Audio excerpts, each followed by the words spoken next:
Hi, this is Victoria Meyer. Welcome back to the Chemical Show. Today, I am talking about market and customer diversification and its role in creating business resilience during flat and inflationary markets. This is the third and final follow on episode from episode 118, where I shared insights from second quarter 23 earning reports.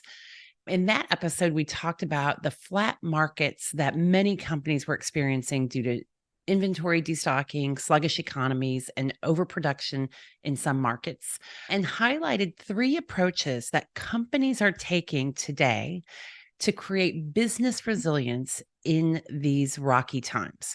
Those three approaches are commercial discipline, customer centricity, and diversification of markets and customers. I've already talked about the first two in episodes 120 and 122. If you haven't listened, go back and find them and take a listen. And now I'm closing out this series by talking about customer and market diversification.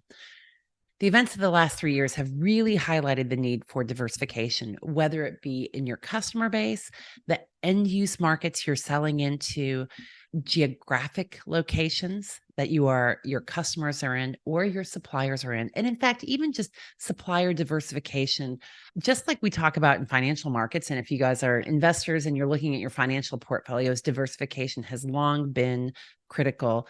The same is true with chemical companies and across the chemical industry. So let's talk a little bit about just what is diversification. Diversification is really when companies change or expand their products, offerings, markets, both end use and geographic. And it was really first noted in the 1950s as one of four critical growth strategies by Igor Ansoff, who's a mathematician and business manager. And if you want to go learn more about him and his theories, you can do so. I'll find a link and add it to the show notes. Often it's interesting, he viewed it in a pretty narrow connotation, which I kind of find interesting and ironic because to me, diversification is about growing the pie, expanding your opportunity base. And yet he often talked a lot about products and services. I personally think it's really appropriate to think about diversification in the sense of geographies, manufacturing locations, your supplier base, your customer base, and more. Now, the reality is diversification is not a quick exercise. When you're thinking about diversifying your manufacturing locations to create better resilience, better cost bases, et cetera, that's something that takes a couple of years to implement, depending on the products that you are servicing and the customers and suppliers you've got.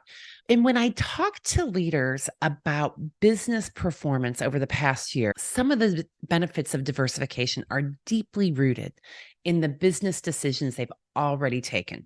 Case in point, a global business leader at a leading materials company that I've spoken with has stated her business and her part of the business is rocking this year. Great performance, sales exceeding expectations, consistent growth, which is a great counterbalance to her colleague's business, which focuses in a different market area. In his case, supplying products that go into medical fields and medical applications, which is not meeting business plan. So from a leadership perspective, that diversification of end uses of markets is really successful because when one business is doing great and the other business is not doing great, it provides balance.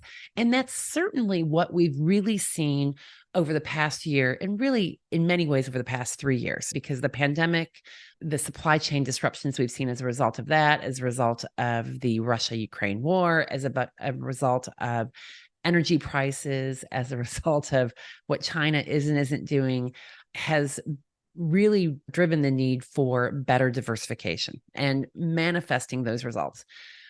Why do companies diversify? Number one, to beat the competition, doing something that the competition isn't doing so that they get a step ahead. Growing profits. And I think at the end of the day, every company exists to grow its profits, exists to create greater value for its shareholders, as well as its employees and its customers and its business partners.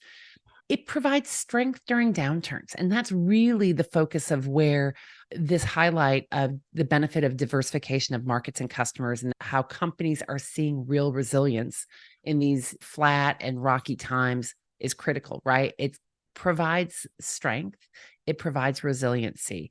And the fourth reason is really around navigating industry changes. There is no doubt in my mind, there's no doubt in your mind that the chemical industry, our customers, the markets that we sell into, consumer demand is changing as a result of economic shifts, as a result of net zero sustainability and ESG, which is driving us towards greater diversification away from perhaps some of the traditional chemical feedstocks that we typically see flowing through the value chain into more green and natural and sustainable products.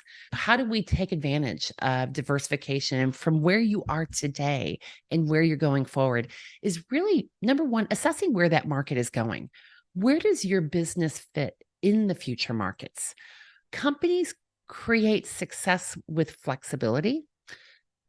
It's not about being everything to everyone. I've talked about that before. You're not going to be diversified to the point where it's disparate and it doesn't make sense. And in fact, the best opportunity for diversification, I like to think of it as a Venn diagram, right? So you guys are familiar with a Venn diagram where there's the two circles, let's just say market A, market B, and where the overlap is. You want to have overlap and synchronicity in your diversification, because otherwise you're just assembling a business and a company that requires double the resources, double the products, double the efforts. And effective diversification is linked. Linkages to existing products, linkages to existing markets, and seeking out the greater opportunities. So, and this comes in supplier diversification. I've touched on that a little bit. Customer diversification, right? So understanding what customer finds value in your products, in your services, in your offerings, and figuring out, well, what are the parallel markets that then find value in the same things and going after it, extending your reach and diversifying where you're going, and geographies. So I think we're in a real interesting time right now, especially from a geographic diversification. The signs indicate that we are maybe shifting to more regional supply chains, which implies more regional business models. So you would say, does diversification still hold true? Yes and no. And it really depends on products, right? What we're seeing is that some businesses are a more local business, and understanding where your local businesses are and how they tie together is critical. Global businesses have a greater reliance on global markets, global suppliers. That's not always a great thing. Putting all your eggs in one basket in terms of where you're sourcing, in terms of where you're selling, creates risk and less business resilience. For me, this aspect of diversification and where companies are really finding value is when they are taking the business they have today and looking at what's successful, and then finding out the customers and the markets and the business opportunities that extend, that diversify so that they're not relying on the same basis, and that take them to the new place. So that's it. This is a quick and easy snapshot of the benefits of diversification. If you like this episode, share it with a friend and head on over to Apple Podcast and leave a rating or review. If you are not currently subscribed, please do so. Subscribe on your favorite podcast player. You can head over to thechemicalshow.com and subscribe to our email list, where you get the latest and greatest all the time. Or if you're a YouTube watcher and love watching the episodes on YouTube, which I know a lot of people do, make sure you're subscribing and learning more. So that's it for today. Thank you for joining us today on The Chemical Show. Keep listening, keep following, keep sharing, and we'll talk to you again soon.